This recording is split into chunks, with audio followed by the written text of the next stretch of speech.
Ayun nga, kanina nabanggit mo yung kapwa kasi yan sa Filipino concepts, yung kapwa yung pinaka-fascinating talaga. Ano pa talaga ang ibig sabihin ng kapwa para sa kulturang Pilipino? So, yung kapwa kasi na concept, hindi ba mas Tagalog kasi yun yung kapwa. So, mahirap hanapan ng translation siya sa ibang ethno-linguistic group. But then again, hindi naman yun yung point eh. The point is not the word itself. The point is what it means. So, ang pagiging kapwa, which is kind of a shared identity, is not just a Filipino thing. Kahit na Filipino word siya, na-experience naman siya ng ibang cultures. Yes. In African spaces, Ubuntu yung term, di ba? So it's kind of similar. It's very Universal similar. Din naman talaga siya. Yes. So the concept itself, kapwa, should just connect us to the idea of a universal or collective consciousness. Yung kapwa, sabi nila galing daw siya sa kapuwang, which is space, puwang. So sharing in the space. Yung ka, kasi ang ganda kasi nung philosophy nung ka eh. Kung ilalagay mo sa baybayin, yung ka is dalawang wavy line connected by a line. Wavy line by itself is ha, which is hangin or spirit. So, para siyang spirit, di ba? Kasi diba, pag namatay isang tao, sabihin natin, nalagot ang kanyang hininga. Right? So, breath, hangin, spirit is the same. So, ha. So, yung ka is dalawang ha connected by a line. So, spirit connection. And we'll see this actually. Yung prefix na ka is synonymous with the English ko. So parang co-teacher, co-parent, whatever. So ka blank. Kapatid. At tingnan mo, yung mga words natin na relational, kapatid is actually ka, so sharing. Sabihin natin ka is sharing. Patid actually is to cut. Yung umbilical cord. Right. Pero alam mo saan galing yung tol, di ba? Utol. Kaputol. Kaputol. So putol is to cut also. So you're cut from the same thing. Sa Hiligay nun, kasi ako, Ilonggo kasi ako eh. So in our language, sa Ilonggo, we say utod, which is also utod to cut. Cut din. So interesting, di ba? And another word would be kaibigan. Ka-ibig-an. Yung suffix na an is something that an act of. The act of. So, pag dinagdagan mo ng an kasi word, sabi mo, yun yung ginagawa. Habulan. Right? So, something. So, ka-ibig. Ibig is not just love, it's sincerity. Ang ibig sabihin. Diba? So, ka-ibigan, the shared act of sincerity. Ganda, di ba? Ganda. Tapos, ito pang isa. Another one would be ka-biak, which is partner. Diba? Or kasintahan or whatever it is. Biak is to break. And it's really the fragments of the same piece. So yung philosophy ng ka at yung philosophy ng kapwa comes from this idea that we're part of the same thing. So yun yung meaning niya essentially. Actually, ganoon talaga ang Pinoy. No? Kasi parang yun nga rin yung napansin ko nga na kaya yung kultura ng Pinoy talaga kunyari sa workplace. Diba kunyari pag sa ibang bansa, parang punta ka sa office mo, trabaho ka na. Sa Pilipinas, pagdating mo sa trabaho mo, chismisan kayo ng onte, batian kayo ng lahat, beso kayo ng lahat. Tapos parang makikita mo talaga na talagang parang pakikipagkapwa. Yes. Pakikipagpalagayang loob na parang para maging settled kayo para magtrabaho, kailangan nyo muna yung kapwa nyo. Parang ganun. Ang interesting ng word na ginamit mo, pakikipagpalagayang loob. Ano lang muna natin, himayin natin yung word. Pakiki meaning sharing or at least requesting. Pakiusap, request, right? Pakikipagpalagayang, lagay meaning to place, loob, your inner self. You're placing your inner self out to share with others.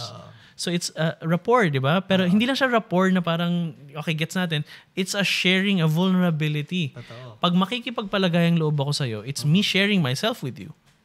Di ba? So, totoo yan. Tapos ito pa yung napansin ko na parang, napansin din ng isang kausap ko na sa diaspora din siya. Lumipat siya ng States and then napansin niya na parang hindi masyadong tumatambay. Wala masyadong tambay culture sa ibang bansa. Na pagkatapos yung mag-lunch meeting, uwi na. Sa atin, kape muna tayo. Tapos magiging inom muna tayo eventually. So, it really is how we interact with others. And may nakita akong libro recently na bagong labas.